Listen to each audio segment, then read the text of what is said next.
Okay, hello, hi, this is Ryan Ahmed with you, and here we start talking about values and types.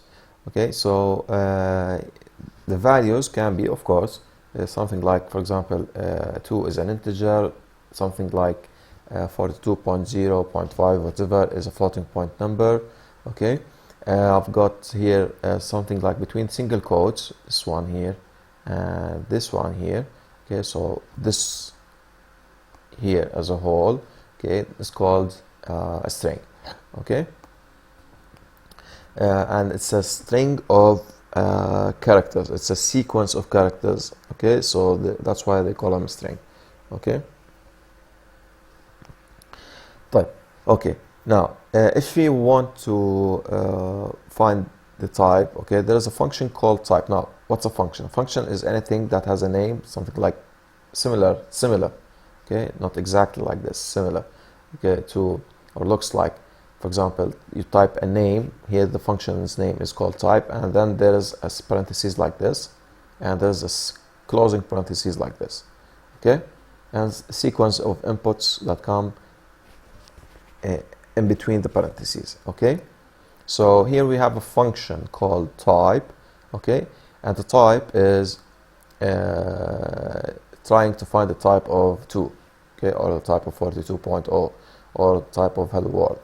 Okay, so we're going to test them.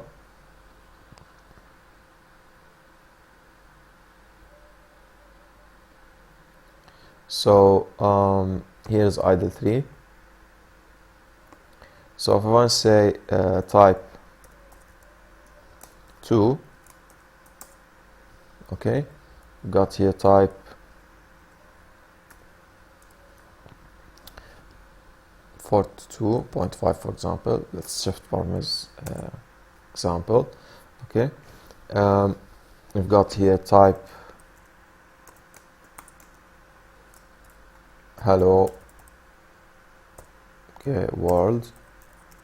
Okay, remember that there is here a space. This is considered also part of the string. Okay, let's try type just a single character and see. Let's say, for example, h. It's also a string. Why did I do that? Some programming languages, because you're also, although you're learning Python here, but in some programming languages they take care that this is of the difference between a string and a single letter. Okay, and same if you type, for example, type whatever. Okay, it's also a string. Okay, but between double quote.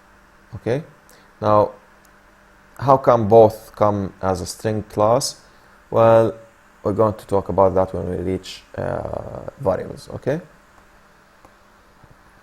so the class here means the category of the type. Okay, or the value, I mean, not the type, the category of the value. Okay,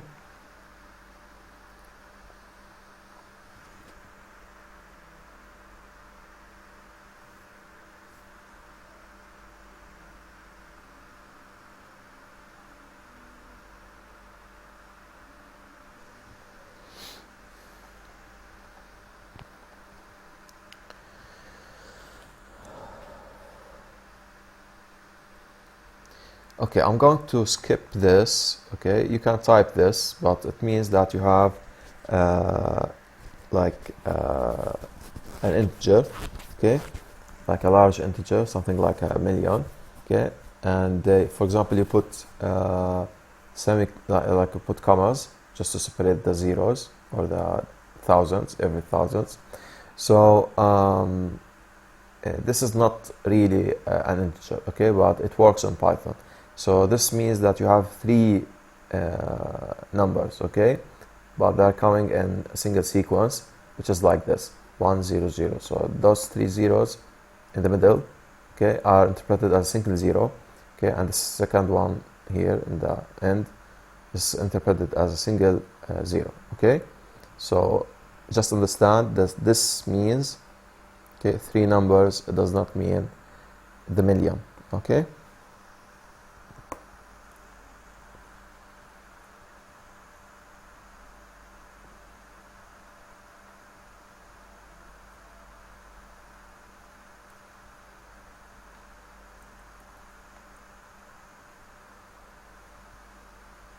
Okay, now we've got here what's a formal and what's a natural language. Okay, now natural languages are languages that people speak, English, Arabic, whatever, you know.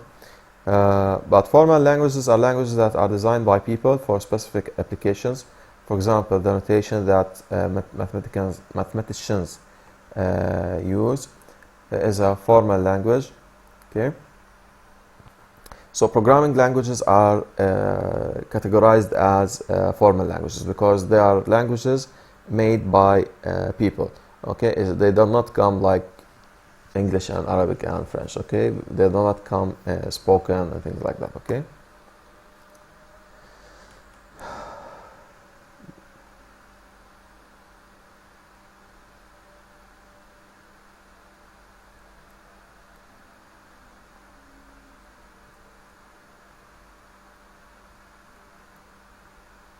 Now I skipped all that because it's not necessary, I think. Okay. So the process of reading your code is called parsing. Just understand that. Okay, and to find what's wrong and what's right in your syntax. Okay, as you write your code, maybe somewhere you'll find a mistake. This is where you reach a point where we call it debugging. Okay, so you've got a bug, something like bugs you from the insect. Okay, something that bugs you. Okay, and that's why it makes you a trouble. So we want to remove the trouble, so remove the bug, so we got the word called debugging. Okay, good.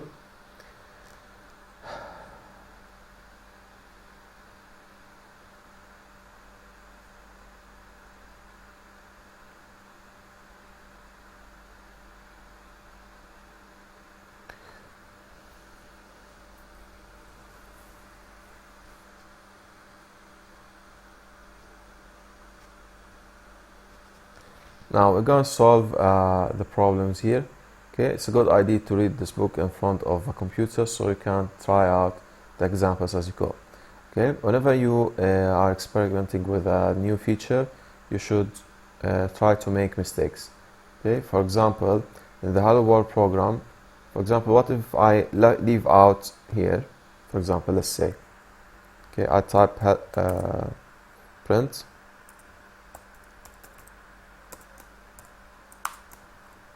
hello, and I put it, see this one, I removed it and just put it like this. See, the coloring is incorrect, but I want to show you the error messages. You must have a knowledge, okay, or an idea about the error messages, so you can solve and debug your program correctly. So see, end of line while scanning letters, string literal. Okay, so that's why you have to type this way. Okay, even if, for example, let's say print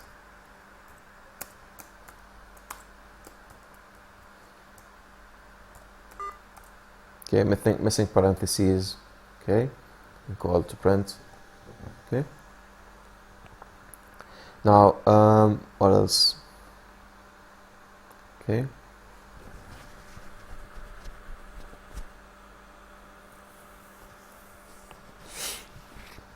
if you're trying to print a string, what happens if you leave out one of the quotation marks? Okay, we've done that. You can use a minus sign to make a negative number like -2. So what happens if you put a plus sign before a number? Okay, so let's say if I put something like +2, okay, it will give you 2 normally. Okay, but if I, for example, let's say plus -2, it will give you -2. If I put -2, gives you 2.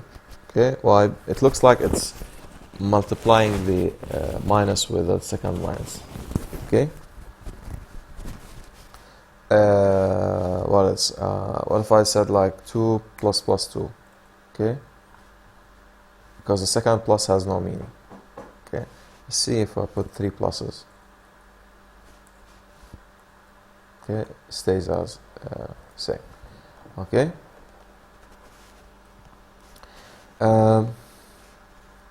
So that's it. Thanks for watching. Okay. Tell your friends about your about this series. Bye.